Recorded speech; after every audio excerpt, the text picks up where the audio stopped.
and gentlemen, Nick here, and welcome to my review of Doctor Who Series 1, Episodes 9 and 10. The Empty Child and the Doctor Dances. Right, so after the very emotional story that was Father's Day, I think Doctor Who needs to do another historical horror story. And that's exactly what we get from Stephen Moffat, writer of The Curse of the Fatal Death, which, like Scream the Shalka, I've reviewed before doing Series 1.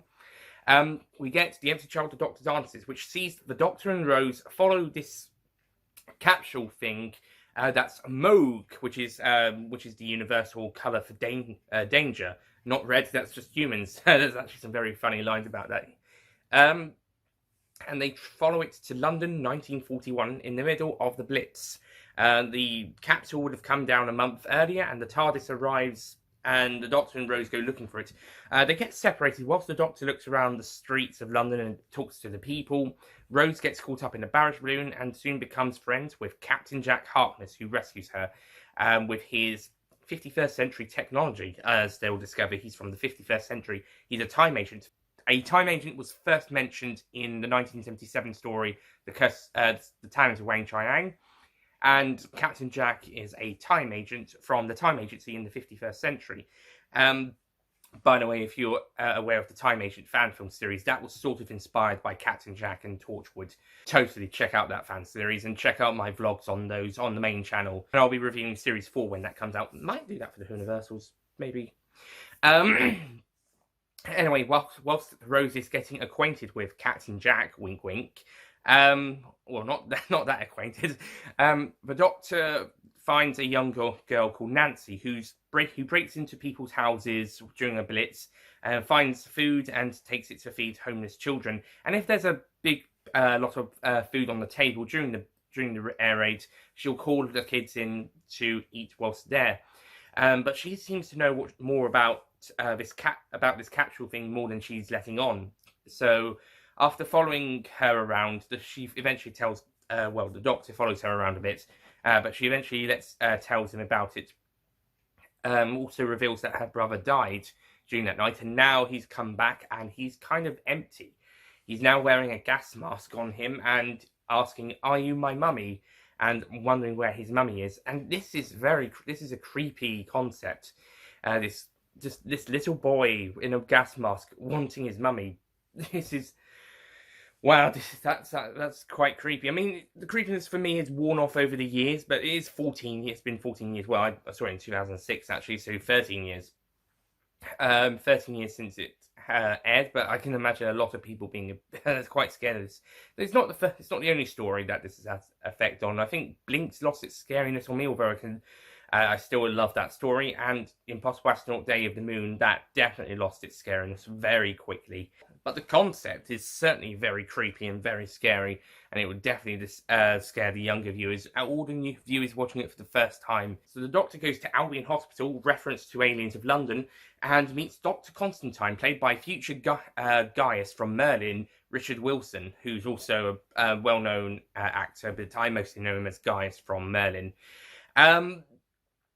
And he reveals to the Doctor about some of the stuff that's happened, and he turns into a gas mask zombie. Lots of people are turning into gas mask zombies. Rose and the Good Captain meet up with the Doctor, and they start working out what's going on and start looking around, investigating. There's a fantastic bit here. Well, episode 1 ends with episode 9, or part 1 ends on a cliffhanger, and then part 2, like with Aliens of London, you've got this little bits before the titles where we resolve the cliffhanger. In this case, the Doctor tells everyone to go to their room. It's really funny. I don't think this is going to happen again. We have this little bit before the pre-titles where everything's sorted out. Actually, not for a while anyway. I think it's just going to be previously and then the titles. And unless the episode starts out with a scene or two before the titles, but it won't be this little short bit. It'll be an actual first scene, like Day of the Moon, Let's Kill Hitler. It'll be a first scene of the story following the previously before the titles. But these bits, this one and World War III, they sort of merge with the previously, and I don't think we'll get those again after this story. You just jump to the first scene, or you go to the titles. From Passing Away onwards, it's either straight into the titles or a first scene that will take place somewhere else, possibly. depending, or at another time, depends. Anyway, throughout the Doctor dances, the Doctor, Jack, and Rose go around the hospital trying to find out stuff, and then they head to the crash site. Meanwhile, Nancy gets herself caught whilst trying to investigate the crash site, but eventually the Doctor helps her out, and she helps them with investigating, and it's all revealed. Captain Jack has been trying to lure the Doctor and Rose because he thought they were time agents to pay for this hot ambulance warship thing, and his plan was that they could pay 50% of a deal up front, and then he'd have the ship destroyed so they wouldn't find out that it was junk, and then he would buy them a drink with their money. So seems like win-win. However, what he forgot to check was that there were little nanogenes which he has on his ship, which fix Rose's rope burns and the Doctor's TARDIS console burn. They fix them up, but the ones in the hospital never seen a human being before. So when it crash lands, they find a kid who had died, even though Captain Jack was certain he had programmed it not to hurt anyone. But they fix up a kid and they bring him back to life. However, that's causing they think because he's wearing a gas mask, it burns into his flesh, and that's what they think everyone else has done, so they have to go out and do it. And this kid is the son of Nancy. It turns out it was not her brother, it was her son. So, a teenage single mother in 1941, as the Doctor puts it. So, she has to take responsibility for her child, and the nanogenes recognise the stuff from the DNA from her, and they are able to fix the child up. And then the Doctor has them fix everyone else up, whilst Jack stops the bomb that would have blown up the Chula ambulance. Jack has his own Chula ship that he has, although he has it blown up with the bomb on board because he can't get rid of it any other way. He would have died if the TARDIS hadn't picked him up. So I guess the Doctor was here to save him, and he thought, you know what, this guy's all right. Let's let him travel with us for a little bit. And it can't be any worse than that Adam chap that we picked up the other day. I mean, this guy's not going to use his time travel time traveling experience for his own gain. He's pretty much done that with his own time travel experience, but this time it's going to be a bit different. So, at the end of the day, everybody lives, including Jack, who becomes a new companion, and boy, are we going to have a lot of fun with this guy. Oh, he's so great. I do have to mention there's a lot of LGBT innuendos or references thrown in this story. Most of them are kind of a little obscure, but quite a few of them you could pick up, and when you're an adult, you'd be like, hey, that makes a lot of sense. And even a few references that sound LGBT, but because they're so vague, might not necessarily be LGBT. You know, like Captain Jack says he wakes up with both his executioners. Nice couple. You're not actually sure what the genders of the executioners are. They could be both men, both women, man, woman. Like, that's what I mean. It's so obscure, and it's fantastic. I mean, maybe there's a few too many, but you know, it's harmless. I mean, it's not like anyone's gonna have a complaint about it, is it? It's quite funny, to be honest, having these jokes fly over the kids' heads, in a way. It can be quite funny. And also, Captain Jack is a omnisexual, as John Barrowman himself put it, character, so he likes men and women. And I think he gets a sex change. I don't know if it's by this point, but I think sometime between Parting the Ways and the end of Series 2 of Torchwood. Or at least kind of a mix of the two, at the very least. Possibly. Anyway, so Captain Jack, he's a great character. He's a bit of a like I say, he's an omnisexual character, which means he's a bit flirtatious, he's a bit fun, but he's also kind of he's an action guy, time agent character who's looking after the universe. He has two of his memories stolen for some reason. Never did find out about why that happened. Maybe it's explained in Torchwood, but in Doctor Who, it's never explained. So if Torchwood hasn't touched on that, then that's something for the books or audios to touch up on at a later date, if they haven't already.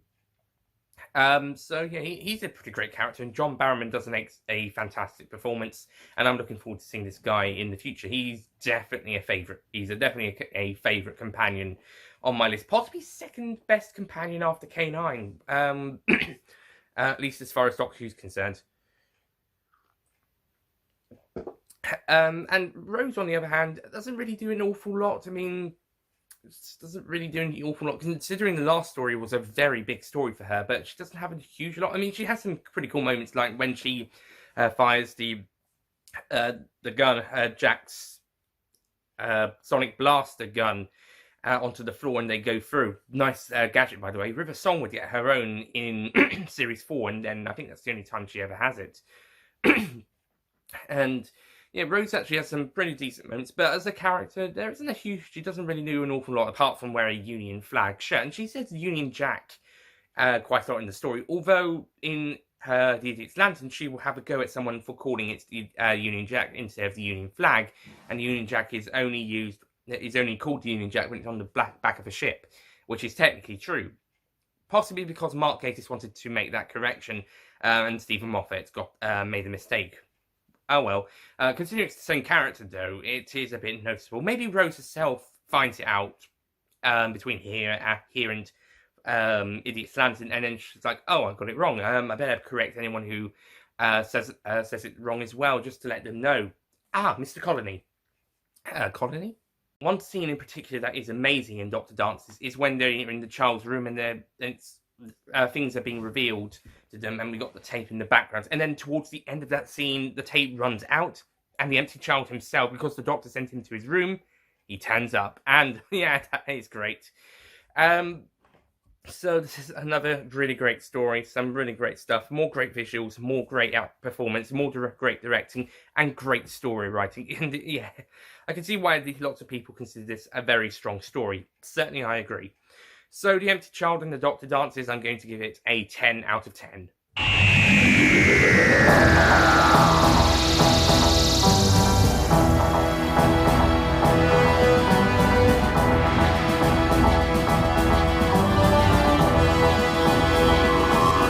Yeah, just absolutely amazing. And once again, Christopher Eccleston just... Oh, he's just outstanding, especially towards the end of the episode. Especially at the end of episode 10, Doctor Dances, where he gets what he wants. He gets Jamie back normal, and then he helps everybody else. Everybody lives, Rose. Just this once, everybody lives. And then he's really happy in the TARDIS. And after saving Jack, he then puts on a couple of moves because he can dance.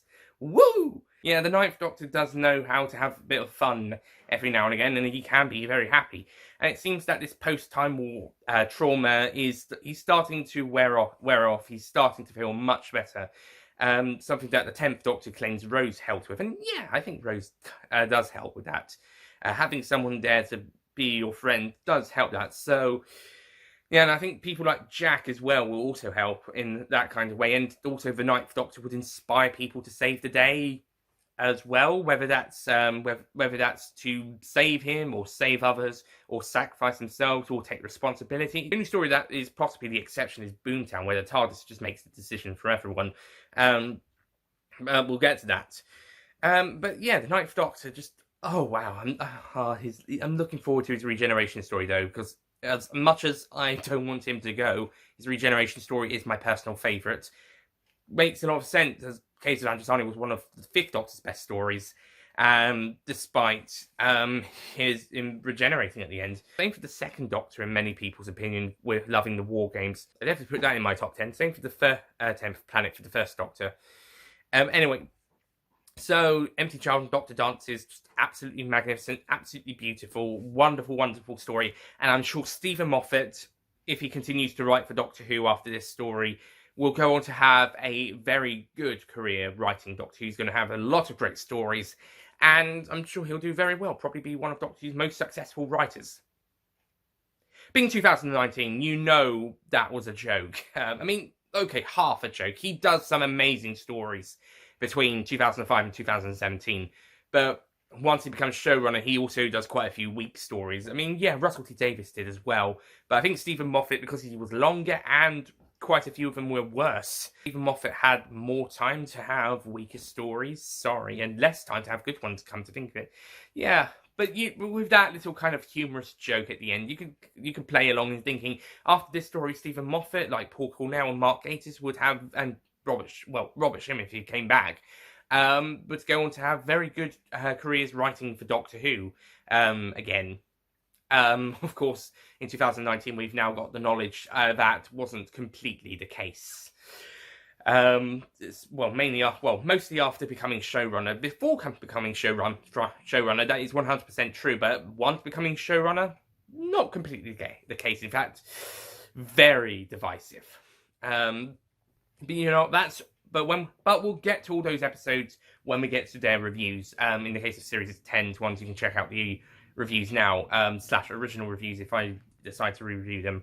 Anyway, that's it from me. Thank you for watching. Next time we will be in Boomtown. Oh, sorry, I mean we will review Boomtown, which sees Mickey join the Doctor, Rose, and Captain Jack to stop Margaret Blaine, aka Slitheen Blondell Foch, I believe. Taking the disguise of Margaret Blaine to stop her from opening the rift and destroying Cardiff and the world. And then after that, it's the grand finale, Bad Wolf and the Parting of the Ways. And I am so excited for Parting of the Ways. That is a fantastic episode. Bad Wolf is also a brilliant episode. Together, probably the best story of the new series pre-Day of the Doctor. Oh, it's amazing. Okay, I'll see you guys next time for Boomtown. Goodbye.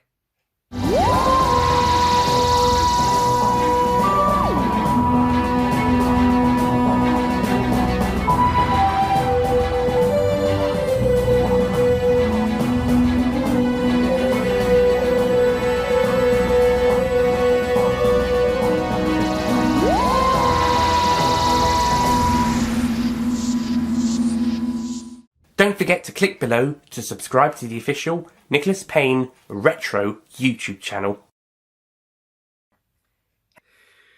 Right, so after the very heavy lifting story that was Father's Day, I think it's a good idea. Right, so after the very heavy emotional story that was Father's Day, I think we could go back in time for a good old-fashioned... Right, so after the emotional... First, the Time Agency was first, Time Agent. If you've got the time, and I'll be reviewing Series 4 when that's coming out. Apparently, episode... so...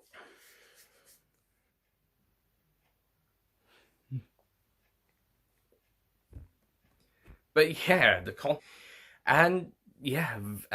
great. So the Doctor, Rose and the Captain. I don't think we have these little short scenes that merge with the previous scenes, as opposed to being cut stuff.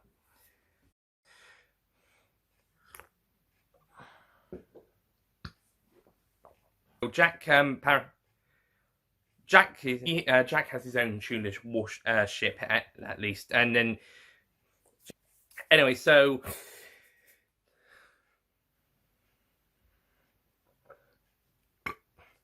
Excuse me. I know I don't. Actually, I'll cut that bit because I think some people will get annoyed about that. So, yeah, that... I'm just bringing it up because I think they might get a bit... No, kind of. It's... Anyway, so one scene in particular I like.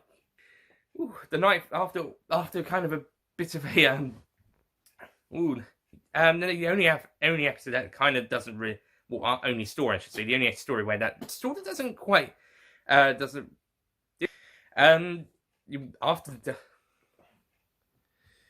if you put all your effort in, and I've definitely put that in my top 10, but anyway. I definitely put that and 10th Planet in my top 10 Doctors. But because he was longest